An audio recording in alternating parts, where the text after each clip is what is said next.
Esta es la historia de cómo Roma se hizo cristiana. Una superpotencia, la más poderosa del mundo antiguo, contra un culto misterioso y pacifista nacido en las fronteras del imperio. El cristianismo no debería haber sobrevivido, pero se convirtió en uno de los triunfos más extraños de la historia. Usando fuentes antiguas y adentrándonos en el pasado de la ciudad, desentrañaremos cómo los cristianos se infiltraron, sobrevivieron y dominaron Roma.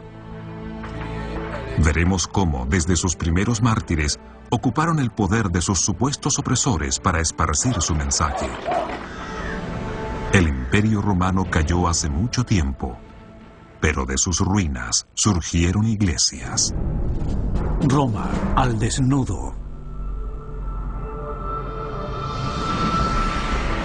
La cristiandad. El imperio que controla Roma es inmenso. Se extiende desde los bosques del norte de Europa a los desiertos del norte de África, desde el Océano Atlántico hasta Medio Oriente.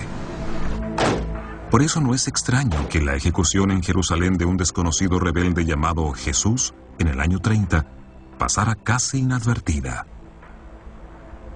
La ejecución de Jesús no debió causar demasiado impacto.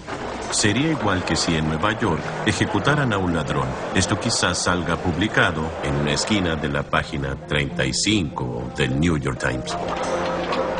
Pasan algunos años antes de que cualquier seguidor de Jesús aparezca en Roma. Son casi invisibles. Esta es una ciudad con 1 millón de habitantes, pero su religión cristiana es distinta. Está fundamentalmente en desacuerdo con todo lo que es Roma. La confrontación es inminente. La pregunta es, ¿cuándo ocurrirá? Los antiguos romanos eran politeístas. Había un dios para cada oficio, persona y situación. Un legionario que va a la guerra le rinde homenaje a su patrono, Marte. Un comerciante podría pedir ayuda en sus negocios a Mercurio, el dios del comercio. Y Júpiter es el protector de todo. Con su templo imponente sobre el foro romano, supervisa el gobierno, la justicia, la ley y el orden. Los romanos creían que sus dioses caminaban entre ellos, interviniendo directamente en la vida diaria de una ciudad que favorecían particularmente. Los romanos creían ser descendientes del dios Marte. Marte había consumado una relación física con una virgen vestal, y de esa relación nacieron Rómulo y Remo. Así que el dios Marte fue el padre del primer rey de Roma. En contraste, la religión cristiana enfatiza en el prepararse para la vida después de la muerte. Tienen un solo Dios todopoderoso al que no pueden conocer. Sus líderes predican acerca de la paz y la pobreza.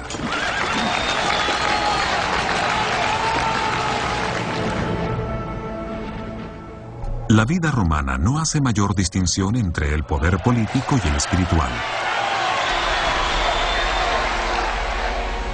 A la cabeza del sistema está el emperador romano. Él es el líder de la religión romana y está todo conectado a adorar al emperador y adorar a los dioses.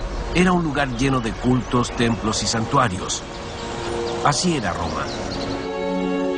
Es labor del Estado asegurarse de que los dioses sean honrados y apaciguados. De esa forma, la ciudad prospera. Por eso, en el corazón del foro, en el templo de Vesta, un grupo de mujeres debe hacer guardia. Hay un fuego simbólico que las sacerdotisas mantienen encendido que es muy importante para los romanos. Según la leyenda, ese fuego proviene de los primeros inicios de Roma, y los romanos temían que si un día se apagaba, sería un terrible presagio para el futuro de la ciudad.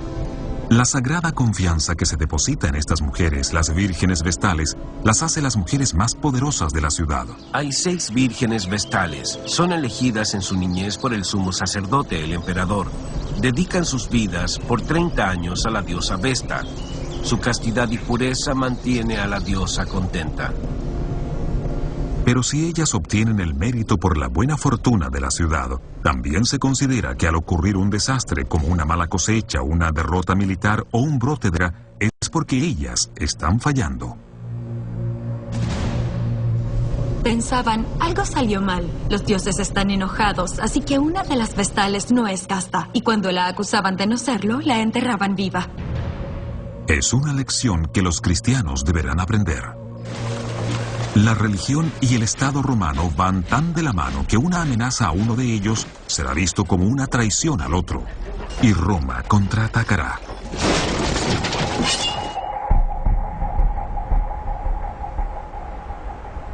Pero hay otra versión de la historia que poco se conoce. Los registros sugieren que cuando no había una amenaza presente, Roma era abierta de mente e incluso liberal. A mi parecer, la religión romana fue la más tolerante que conozco. Creemos que a los romanos debió sorprenderles originalmente el rígido monoteísmo de los cristianos. No podían entender el no adorar a otros dioses. Los romanos tienen un gran número de dioses, su panteón. Pero a medida que el creciente imperio absorbe las nuevas culturas, el panteón también adquiere nuevos dioses.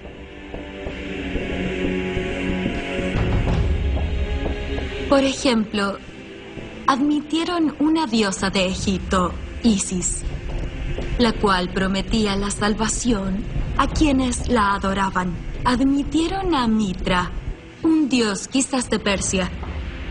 Antes de que llegara el cristianismo, estos dos cultos atraían a miles de miembros. De hecho, hay más templos a Isis que al mismo Júpiter. Y el culto de Mitra se extendió entre las fuerzas militares. Se reúnen en salones parecidos a las iglesias que llegarían más adelante. Tal como los cristianos, comparten una comida ritual. Pero también realizan sacrificios y tienen su propio mito sobre la creación.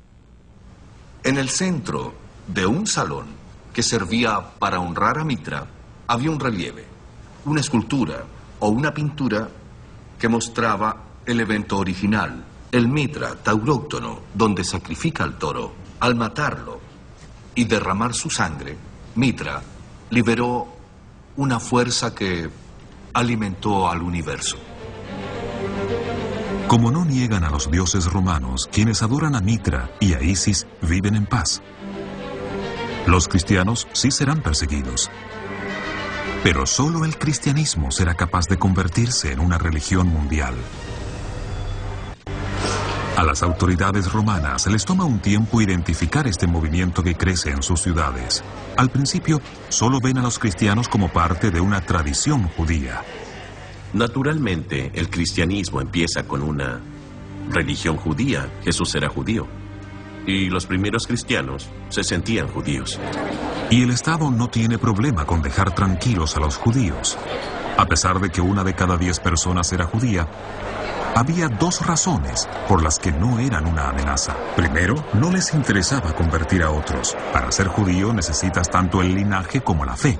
En segundo lugar, en una ciudad que valora enormemente la historia, la religión judía precede a la de los romanos. Lo que permitió que fueran respetados fue que su religión era evidentemente antigua. Eran considerados una comunidad extraña y diferente que no se involucraba con el resto. Pero después llegaron los primeros misioneros cristianos y traen un mensaje mucho más amenazador. Generalizando, el cristianismo original fue una religión de los pobres y de la gente que no era parte del sistema. El cristianismo encuentra a sus primeros seguidores en los estratos más bajos de la sociedad, y la persona a la que adoraban provino del mismo estrato. Lo peculiar del cristianismo, al menos para los romanos, es que se había originado hacía poco con un individuo en particular. Y el que ese individuo en particular fuera ejecutado como un criminal lo hacía aún más extraño y sospechoso para las autoridades romanas. Cuando llega a Roma, ya se ha convertido en una presencia latente en las ciudades del Imperio Oriental. Las religiones se propagan como las enfermedades, se esparcen mejor en espacios urbanos, y en esa época el Mediterráneo Oriental era una zona repleta de ciudades. El mensaje cristiano fue llevado de un lugar a otro por las redes que los mismos romanos construyeron, sus rutas comerciales, su sistema vial, Finalmente llegó a las autoridades imperiales a través de los misioneros, incluyendo a un hombre que caminó miles de kilómetros por carreteras romanas. Llega a ellos como prisionero, enviado por los ancianos judíos de Jerusalén para que sea juzgado por sus ofensivos mensajes. Su nombre será alabado en Roma por un largo tiempo tras la caída del imperio. Su nombre es Pablo. Pablo fue recibido por los representantes del cristianismo que ya estaban en la capital. Ahora Pablo llegaba a Roma misma. Llegó al centro del imperio mundial y el emperador decidiría su destino. Lo que hizo el emperador Nerón puede ser visto como un gran error. Permite que pasen 2 años antes de enjuiciar a Pablo. Y durante ese periodo, Pablo fue capaz de predicar tanto como quiso. Según dicen, esta iglesia donde permaneció. Esto es lo más cerca que podemos llegar a este lugar donde Pablo, el apóstol, debió permanecer aquí en Roma. Era un distrito comercial y a través de los mismos escritos de Pablo sabemos que él era un comerciante. Tiene sentido que cuando Pablo llegara a Roma, llegara por un callejón como este, donde conocería a otros comerciantes que tendrían mucho en común con él. Así que creemos que estuvo aquí y que fue eso lo que hizo. En las reuniones que se efectuaban acá, se creó la base completa sobre la que descansa la iglesia romana. Se reunían y predicaban, conversaban, cultivaban su comunidad. Pero dentro de ella se organizarían en comunión, se juntaban a rezar, a cantar himnos de alabanza y formaban redes de cristianos que crecieron y se apoderaron de la ciudad.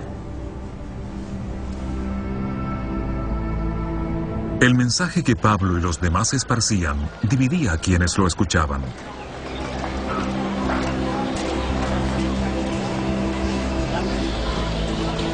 Para los pobres urbanos era simple y seductor. Los cristianos prometían que irían a un lugar mejor, uno donde serían bienvenidos y que serían uno de los elegidos en ese lugar llamado cielo. Pero para la élite, para los seguidores acérrimos de la religión antigua, el Evangelio parecía un reto.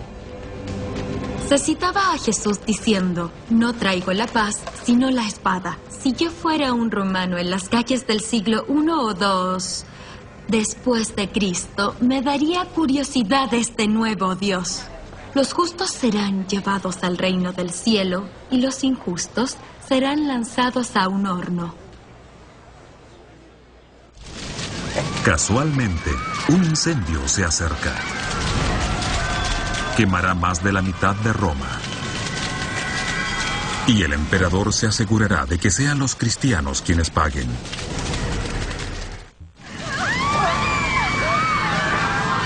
Podemos identificar el momento exacto en que el Estado romano se lanzó contra los cristianos. En el año 64 después de Cristo, el peor incendio de su historia arrasó con un 70% de la ciudad. Cuando el humo se desvaneció y pudieron cuantificar el daño, el emperador Nerón tiene 2 objetivos urgentes. Tiene que empezar a reconstruir y necesita culpar a alguien. Muchos creían que el mismo emperador Nerón había sido el que comenzó el incendio de Roma para despejar un área en la que quería construir su palacio, el que construyó más tarde cerca de lo que hoy conocemos como el Coliseo. Vio una oportunidad de alejar las sospechas de él mismo y de lidiar simultáneamente con una creciente amenaza. Nerón culpó a los cristianos de quemar Roma. Ahora podía atacarlos y perseguirlos, podía culparlos de todo, quemarlos y crucificarlos, y así tranquilizar al resto de la población. Nerón ordena que maten a los cristianos. Y 2000 años después, nuestra visión de los emperadores romanos paganos se basará en su violencia. No solo los mató, sino que lo hizo un deporte. Los envolvía en pieles de animales y los lanzaba a los perros. A algunos los crucificaba y a otros hasta los bañaba en brea e incendiaba. Era una época horrible para ser cristiano en Roma. La persecución de Nerón fue espectacular, pero probablemente mató a menos gente en ese siglo de lo que realmente se creyó. Según los primeros escritores cristianos, murieron miles y probablemente no fueron más de 100. La persecución cristiana fue brutal y horrorosa, y nadie debería sufrir algo así. Pero hasta donde sabemos, fue mucho más esporádica y más breve de lo que dicen los rumores. La historia se fue exagerando al contarla, porque fue un hecho mucho más importante de lo que sugieren los números. Cada cristiano que moría a manos de Nerón se convertía en mártir, un agente para reclutar en esta nueva fe. El más poderoso de ellos fue Pedro, el apóstol, el primer obispo de Roma. San Pedro es probablemente el más importante de los 12 apóstoles de Jesús. De un desconocido en Galilea, donde era solo un pescador, Jesús le cambia el nombre. Jesús dijo: ya no te llamarás Simón, te voy a llamar Pedro, porque tú eres la roca, Petros, sobre la que construiré mi iglesia. En el siglo XXI este lugar sigue siendo un centro de peregrinación. A esta iglesia se le llama San Pedro en prisión, porque en el siglo I había una conocida cárcel acá. Pedro estaba en Roma durante las repercusiones del gran incendio. Fue uno de los hombres que arrestó Nerón. San Pedro es atrapado y, tal como Jesús profetizó, es llevado a un lugar al que no quiere ir. Y de acuerdo a las más antiguas leyendas, este es el lugar al que lo trajeron. Esta es la prisión donde pasó su última noche. En la pared se han tallado cruces. Hay una por acá. Hay otra más grande acá. Pero para mí, la más poderosa es esta. Es una cruz invertida. Y, según dicen, así fue crucificado Pedro. Dijo no ser digno de ser crucificado como su Señor, aquel en quien creía. Quiso ser crucificado al revés. Pedro murió, y pocos podrían anticipar el efecto que causaría su muerte. En cierto sentido, los castigos son contraproducentes porque cada vez que un mártir muere pacíficamente, demuestra el poder de su mensaje. Los romanos no esperaban la muerte de la misma manera que lo hacían los cristianos. Algo que debemos recordar del cristianismo, que la diferencia completamente y por un gran margen y la separa de la religión antigua de Roma, es que promete a sus seguidores que tras morir irán a un buen lugar. Pero los ataques de Nerón provocan que los cristianos se oculten. Por un largo tiempo deberán operar en secreto. Provocarán rumores, sospechas y confusión.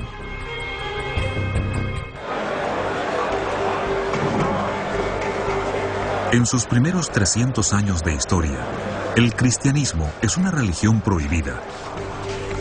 Sus seguidores son los pobres que no se sienten representados. El mensaje de que todos son iguales ante Dios implica que el cristianismo recluta en sectores que son ignorados por otros cultos. Admitía a todos, aceptaba a esclavos, aceptaba a personas libres, a hombres, mujeres, ricos, pobres. Cualquiera podía unirse sin pagar una admisión, mientras otros cultos misteriosos sí pedían una cuota por iniciación. No necesitabas dinero para adorar a Jesús. Y para aquellos que nada tienen, la red cristiana ofrece una ayuda real y práctica. A los más pobres les atraía por las instituciones sociales que podía proveer la iglesia. Entonces, si tú eras pobre y te enfermabas, la iglesia se encargaría de tus hijos. Si necesitabas un trabajo, un miembro de la sociedad quizás podía conseguirte uno. Si necesitabas comida, los cristianos te daban también la comida. Llegaron a la mente y al corazón de la gente, y funcionó. Las comunidades cristianas animaban a la gente para que cuidara a los enfermos, fueran cristianos o paganos. ¿Cuál sería la respuesta natural? Era muy probable que el atendido también se convirtiera al cristianismo.